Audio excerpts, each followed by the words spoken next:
কেন্দ্রীয় সরকারের আহ্বানে সাড়া দিয়ে টিবি রোগীদের জন্য গৃহীত নিক্ষয় মিত্র প্রকল্পে হেপাটাইটিস ফাউন্ডেশন অব ত্রিপুরার সদস্যরা ত্রিপুরায় প্রায় 150 টিবি রোগীকে দত্তক নেওয়ার সিদ্ধান্ত গ্রহণ করেছে। এই উপলক্ষে বৃহস্পতিবার আগরতলা গভর্নমেন্ট মেডিকেল কলেজের ব্লাড ব্যাংকে এক রক্তদান শিবিরের আয়োজন করেন তারা। রক্তদান শিবিরে উপস্থিত ছিলেন হাসপাতালের medical super Shankar Chakraborty, hepatitis ফাউন্ডেশনের পক্ষে প্রদীপ ভৌমিক সহ অন্যান্যরা।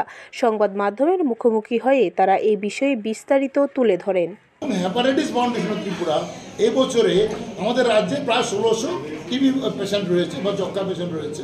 তার মধ্যে 150 পেশেন্টের দায়িত্ব আমরা হেপাটাইটিস ফাউন্ডেশন সদস্যরা গ্রহণ করেছি। অর্থাৎ কিনা আমরা 150 পেশেন্টকে আমরা অ্যাডপশন নিচ্ছি, তাদেরকে আমরা গ্রহণ করছি। তাদের 6 মাস পর্যন্ত আমরা ওদের সমস্ত নিউট্রিশন বা অন্যান্য সুযোগ সুবিধা, ওদের সুবিধা অসুবিধা আমরা ওদের সঙ্গে দাঁড়াবো এবং ভবিষ্যতে আমরা এই সংখ্যাটা আরও বাড়ানোর চেষ্টা করছি।